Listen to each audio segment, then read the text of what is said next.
नमस्कार, विणास किचनमध्ये स्वागत आहे आपलं. आज आपण करतोय पडवळीची भाजी.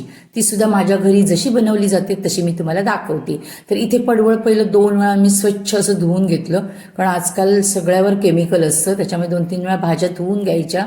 तर इथे मी असं उभं कट करते. पडवळमध्ये बिया असतात ह्या बघा, तर त्या बिया आपण काढून टाकूया अशा, आणि नंतर मग आपण त्याला कट करूया. तर मी पडवळ एकदाच धुते, परत परत धुवत नाही, कारण मग त्याची चव निघून जाणार आहे. तर मी असं पडवळ कट करते बघा. तुम्हाला अजून ह्याच्यापेक्षा उभे तुकडे करून जर पुन्हा अजून बारीक कट केलात तरी चालू शकतं, पण हे पडवळ थोडं बारीकच आहे, त्याच्यामुळे मी असेच तुकडे ठेवणार आहे. तर असं सगळं पडवळ मी इथे कट करून घेतलंय.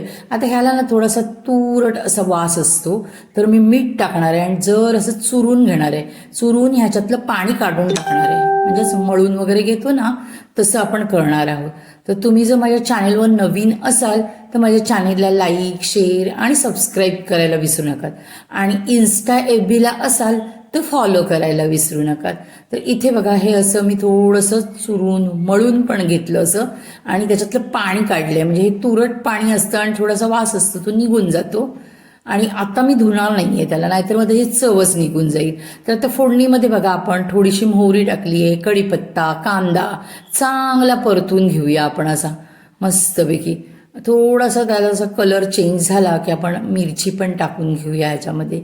तर इथे बघा मी कांदा टाकलाय, असा मस्तपैकी कांदा परतून घ्यायचा. आता आमच्या गावचे पडवळ वगैरे यायला सुरुवात होणार आहे, म्हणजे आत्ता आम्ही लावणार आहोत. यावर्षी थोडं लेटच झालंय पडवळ बागेमध्ये लावायला, कारण पाऊसच नाहीये ना, कुठेच पाऊस नाहीये. हे जे पडवळ आहे ते वरून घाटावरून वगैरे येतात ना भाजीवाले, त्यांच्याकडून घेतलेलं आहे. आणि कोकणातलं पडवळ आहे ना, तर काय चवीला लागतं, आणि ठराविक सीझनमध्येच मिळतं हो आम्हाला. तर इथे बघा, आपण कांदा परतून झाल्यानंतर थोडीशी हळद टाकली आहे, त्याच्यानंतर चुरून घेतलेलं पडवळ टाकलंय, आणि मी चण्याची डाळ टाकली आहे. तुम्हाला काय वेगळं कडधान्य पाहिजे असेल तर तुम्ही टाकू शकता, पण माझ्या घरी चण्याची डाळच टाकली जाते, त्याच्यामुळे मी ते 2 तास चण्याची डाळ भिजत घातलेली आणि ती टाकली आहे. पडवळ चांगलं परतून घेतलं आणि एक वाफ दिली आहे. अजून पडवळ आणि डाळ शिजली नाही आहे, ह्याचा थोडासा कलर चेंज होणार आहे, नंतर भाजी आपली शिजली समजा तुम्ही. तर इथे बघा, मी परत झाकण ठेवलंय, 2-3 वेळा असं केलंय मी, खोललंय, झाकलंय चेक करण्यासाठी. तर आत्ता आपली भाजी नाही ते तयार झाली आहे. थोडासा पडवळचा कलर चेंज झालाय. तर या जागेवर बघा आपण मीठ टाकून पडवळला असं चुरवून मळून घेतलेलं, म्हणून मी इथे थोडंसं मीठ टाकलंय आणि मग थोडंसं असं ढवळून घेतलंय, कारण भाजी ही जी असते ना ती शिजल्यावर थोडीशी कमी पण होते, म्हणून खारट होण्याची शक्यता असते. वरून मी खोबरं टाकलंय बघा मस्तपैकी.